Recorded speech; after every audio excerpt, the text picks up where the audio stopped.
Բարև ձեզ։ Այսօրվա մեր խորքային քննարկումը մի կնոջ մասին է, որի պատմությունը դե գրեթե առասպել է դարձել։ Խոսքը Ագլայա Դեմիդովայի մասին է։ Նրա անունը լեգենդ է խորքային քրական աշխարհում։ Իրականում ձեռքի տակ եղած նյութերը, հոդվածներ, պատմական ինչ-որ ակնարկներ, նույնիսկ ասենք Վարլամ Շալամովի գրառումները, դրանք բոլորը շատ հակասական պատկեր են ստեղծում։ Սեր, դավաճանություն, այն դաժան գողական օրենքները, բոլորը միտեղ։ Այո, ու մեր նպատակն էլ հենց դա է, փորձենք միասին հասկանալ, թե այս պատմության մեջ որքանն է իրական, ու որքանը ուղղակի, ինչպես ասում են, բլատնոյ բալլադ, գեղեցիկ հորինվածք։ Ով էր իսկապես Ագլայա Դեմիդովան։ Ու ամենահետաքրքիր հարցը երևի թե կարող էր կինը իսկապես այդ օրենքով գողի տիտղոսը կրել։ Այն ժամանակ, այն միջավայրում դա գրեթե անհնար էր թվում։ Դե եկեք հենց դրանից էլ սկսենք։ Որպեսզի հասկանանք Ագլայայի պատմության այդ յուրահատկությունը, նախ պետք է հասկանանք ինչ էր նշանակում լինել օրենքով գող ԽՍՍՄ-ում։ Սա ուղղակի փորձառու գողի անուն չէր, չէ՞։ Բնավ։ Օրենքով գողը, դա գիտեք, քրեական հիերարխիայի ամենավերևն էր, էլիտան։ Սա մի ամբողջ ինստիտուտ էր, իր սեփական չգրված, բայց շատ խիստ օրենքներով, այդ գաղափարներով պանյատյամի։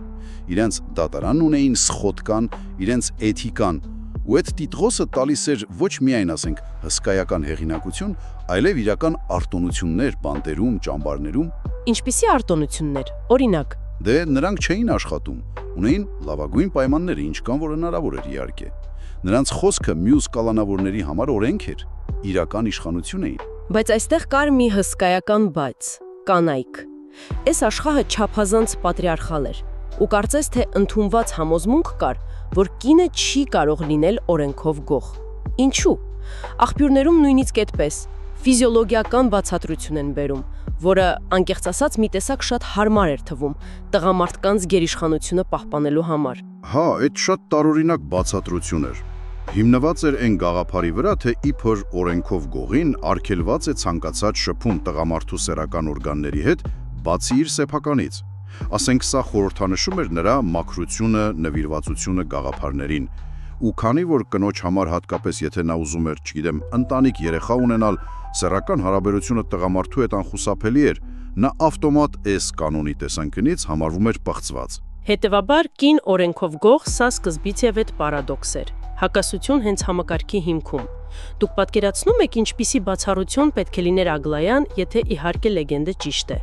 Բայց մինչև լեգենդի մանրամասներին անցնելը մի քիչ հետ գնանք, ով էր նա մինչ հետ։ Որովհետև շատ քիչ բան է հայտնի նրա վաղ տարիների մասին, չէ՞։ Փաստացի տեղեկությունները, շատ սուղ են։ Ենթադրվում է, որ ծնվել է 1910-ականների վերջին կամ 1920-ականների սկզբին, հավանաբար Մոսկվայում կամ մոտակայքում։ Շատ վաղ տարիքում որբացել է, ու նրա դաստիարակությամբ ըստեղության զբաղվել է փողոցը։ Հենց դա էլ որոշել է նրա հետագա ուղին։ Դեռահաս տարիքում սկսել է գրպանահատությամբ զբաղվել։ Եվ արդեն 15 տարեկանում։ Այո, 15 տարեկանում ստացել է իր առաջին դատվածությունը, 2 տարի անչափահասների գաղութում։ Սա կարելի ասել նրա քրեական համալսարանն էր։ Հասկանալի է, ազատվելուց հետո արդեն սովորական գրպանահատ չէր, անցում է կատարում ավելի լուրջ գործերի, այսինքն բնակարանային գողություններ, խանութների թալան։ Ավելի կազմակերպած։ Ու աղբյուրները պնդում են, որ նա աչքի էր ընկնում ոչ միայն ասենք հմտությամբ, այլև իր անձնային որակներով։ Նշվում է նրա գրավիչ արտաքինը, սուր միտքը, համարձակությունը, իսկապես աներևակայելի համարձակություն։ Ու ամենակարևորը նա կարողանում էր հեղինակություն վայելել նույնիսկ տղամարդ հանցագործների շրջանում, կարողանում էր վեճեր լուծել, ինչպես իրենք էին ասում, ըստ գաղափարների։ Ուրեմն նա ինչ-որ չափոր հարգանք էր վայելում արդեն։ Միանշանակ։ Եվ ահա հասնում ենք ամենավիճահարույց կետին, նրա ենթադրյալ թագադրմանը։ Լեգենդա պնդում է, որ մոտ 30 տարեկանում արդեն ունենալով պատկերացրեք շուրջ 12 տարվա բանտային ստաժ, տպավորիչ թիվ է։ Ագլայան հասել էր իր հեղինակության գագաթնակետին։ Եվ հենց այդ ժամանակ, չնայած բոլոր այդ չգրված օրենքներին ու արգելքներին, նա ստացել է օրենքով գողի տիտլոսը։ Սա ուղղակի ֆանտաստիկ է հնչում։ Աներևակայելի է թվում, այո, բայց հետաքրքիր է, որ նույնիսկ այս լեգենդի մեջ կա մի նրբություն։ Ասում են, նրան այնուամենայնիվ արգելված էր մասնակցել տղամարդկանց սխոտքաներին։ Սա կարծես թե ցույց է տալիս, որ նույնիսկ եթե բացառություն արել են, միևնույն է լիարժեք չի եղել։ Մի տեսակ կիսաքայլ էր, որը միևնույն ժամանակ ընդգծում էր ընդհանուր կանոնը։ Իսկ ինչպես դա ընդհանրապես հնարավոր եղավ։ Գոնե այդ կիսաձևով։ Բացատրություն կա դրան։ Դե ամենատարածված վարկածներից մեկն այն է, որ նրան հովանավորել է շատ ազդեցիկ մի քրեական հեղինակություն, ում հետ Ագլայան սիրային կապի մեջ է եղել։ Ասում են հենց նա է համոզել մյուս օրենքով ղողերին անել այս իրոք աննախադեպ քայլը, որպես իր հանդեպ հարգանքի նշան։ Բայց Հենց այստեղ է, որ պետք է շատ զգույշ լինենք, որովհետև այնպիսի մարդիկ, ինչպիսին Վարլամ Շալամովն է, ով իր մաշկի վրա է զգացել գուլագի իրականությունը, նրանք զգուշացնում են։ Նման պատմությունները հաճախ բլատնոյի բալլադներ են, ռոմանտիկացված հորինվածքներ, որոնք քիչ ընդհանուր բան ունեն այն դաժան իրականության հետ։ Շալամովը օրինակ շատ թերահավատ էր այս ամբողջ պատմության նկատմամբ։ Մենք դեռ կանդրադառնանք նրա տեսակետին ավելի մանրամասն, բայց եկեք այս թերահավատությունը պահենք մտքում, երբ լսում ենք լեգենդի հետագա, ել ավելի դրամատիկ զարգացումները։ շատ ճիշտ նկատառում եմ։ Այնուամենայնիվ, եթե շարունակենք լեգենդի տրամաբանությամբ, մի տեսակ հեղնական է, բայց նույնիսկ այդ բարձր քարգավիճակը ստանալուց հետո Ագլայան բռնվում է բավականին մանր գործի վրա, գրպանահատության։ Ասես հին սովորությունը իրեն արեց։ Մոսկվայի Կրեստյանսկի շուկայում փորձում է թալանել քաղաքացիական հագուստով միլիցիոներին։ Չհաջողվեց։ Չհաջողվեց, այո։ Եվ այս անգամ, լինելով արդեն բազմակի ռեցիդիվիստ, ստանում է խիստ պատիժ՝ 10 տարվա ճամբարային կյանք։ Եվ այստեղ ըստ էության սկսվում է նրա պատմության ամենադաժան ու ողբրգեկան գլուխը։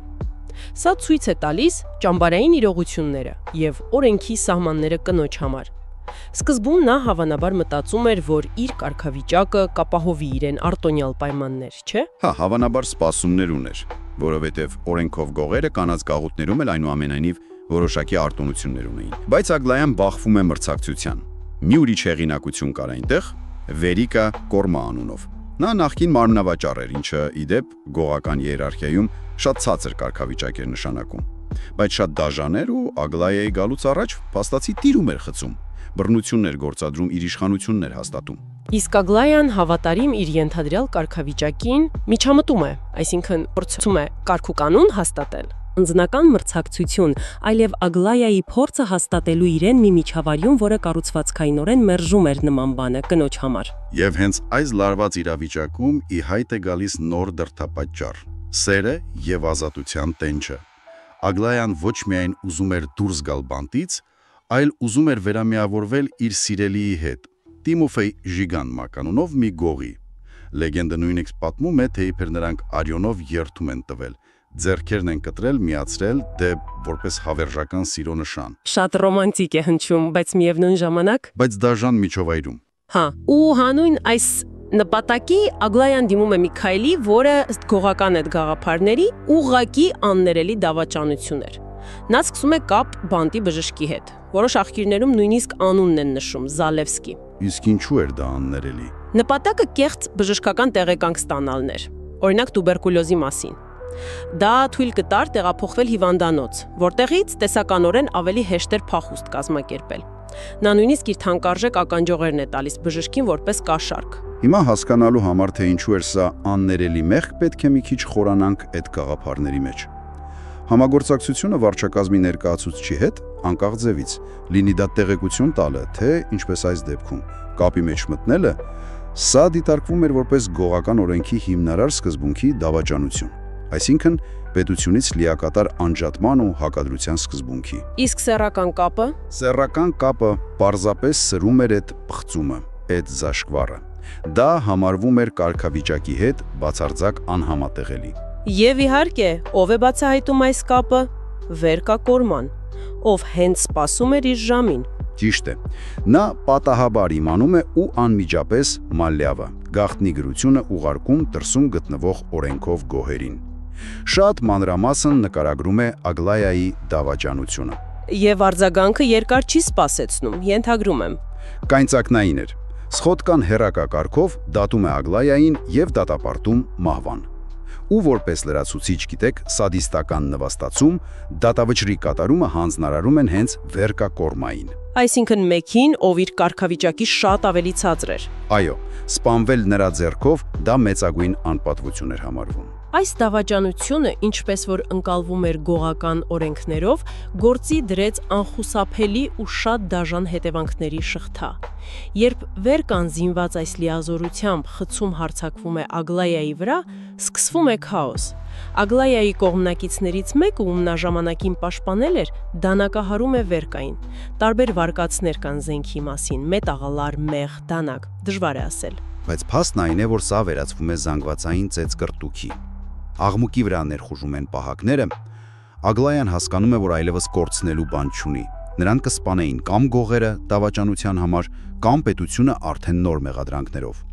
Ու կատարում է մի հուսահատ քայլ։ Բռնում է կին պահակներից մեկին ու գլուխը հարվածում պատին, սպանում է տեղում։ Սա արդեն պետական պաշտոնյայի սպանություն էր, այսինքն անխուսափելի էր նոր դատավարություն եւ ամենայն հավանականությամբ մահապատիժ,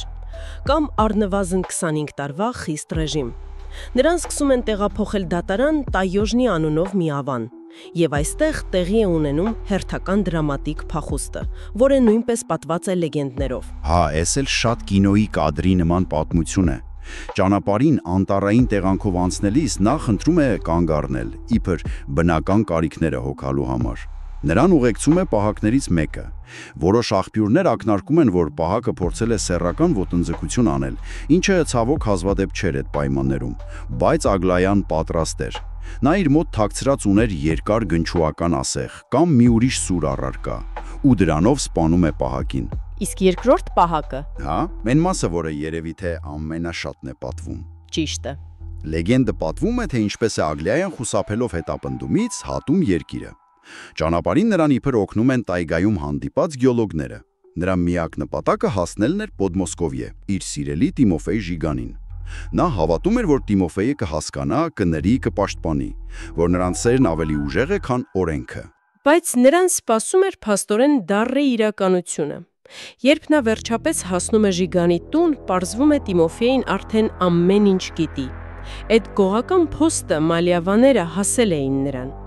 Նա տեղյակ էր եւ բժշկի հետ կապի եւ մահվան դատավճռի մասին։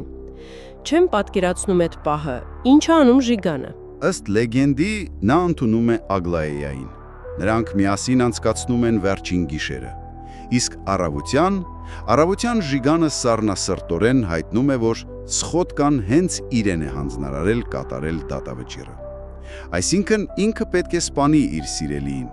որպեսզի ապացուցի իր հավատարմությունը օրենքին։